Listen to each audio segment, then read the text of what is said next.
I'm continuing part 2 from a different location. My old location is just right there. Now, sorry about the lighting. It's crap. Block out the sun. Yeah? Now you see me? Now you see me? No you don't. Now you see me? No you don't. Boo. Okay. So I was on to the crap. I was on the guilds. Now I think I've kind of covered it. You'd want to send, like, depending on the guild, you'd want to send one, like a very crap one, against crap targets. Why would you send a crap one against a master and a master towards a crap? Because it's counterintuitive. Crap one's going to most likely fail against the higher one, and the master one is just a wasted thing to be used on a crap little pawn, for example.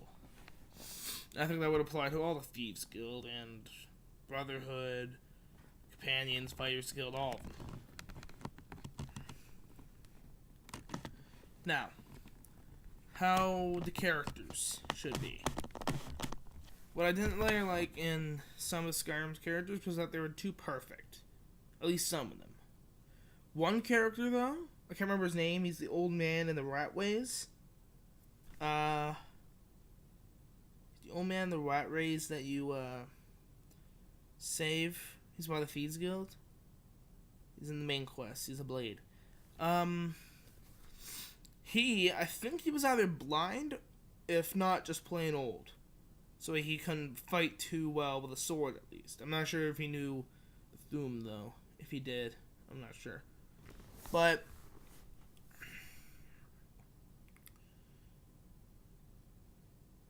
it's just, I just don't really like characters who are just too perfect. They're kind of making me hard to relate to them. I want flaws with all these characters. Now, character creation system, I think it could be staying like Skyrim, except for the skill tree. Maybe give it Morrowind's skill tree. If not Oblivion. Now, story. I think you should be able to pick between 4 factions. The Dark Elves, the Argonians, the Human Empire, and the All-Merry Dominion.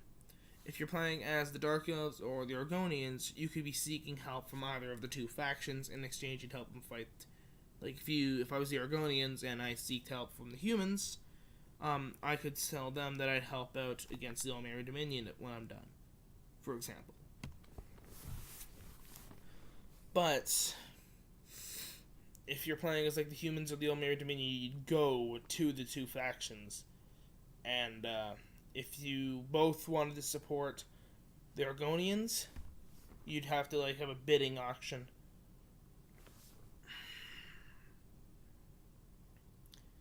Now,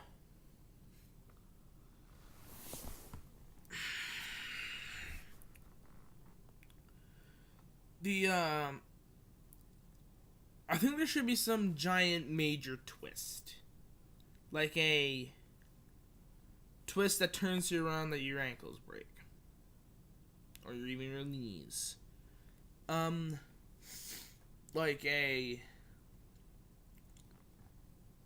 the main ruler for the All-Merry Dominion, I think the elf's name is Mycon Cameron. Something like that. But maybe it was, I think, a villain in Arena. I think it was the main villain in Arena. Not sure, though. But I would look him up. I tried looking him up earlier. All it did was give me nothing, first off. And I was recording this earlier and it didn't work out. It just stopped. Now, And then maybe I should go with both of the sides. Except I think it'd be a bigger plot twist if you're fighting either with or exactly on the side of the Aldmeri Dominion.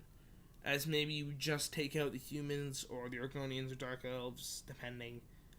You wipe both enemy factions out, or just the one.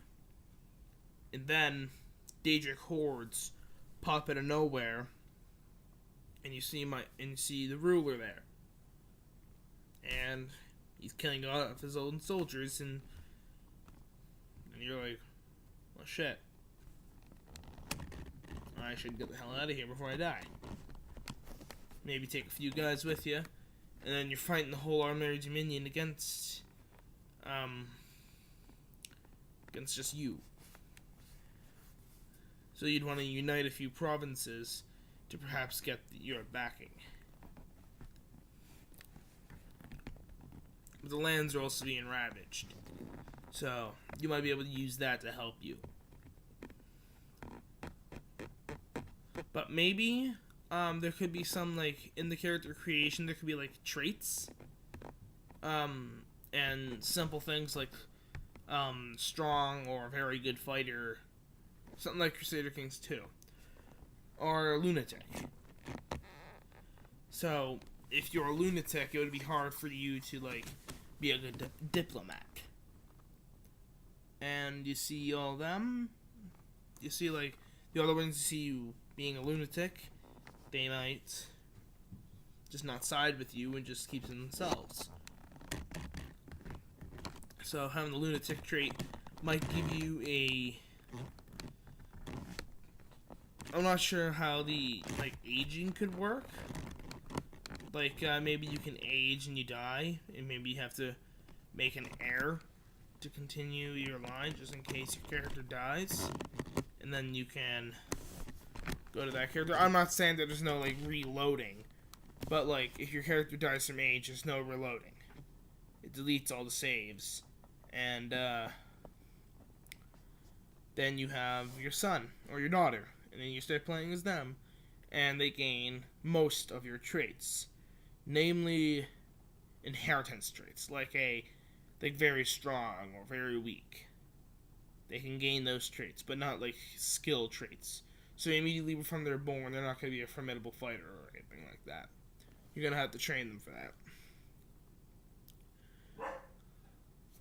Shh. Now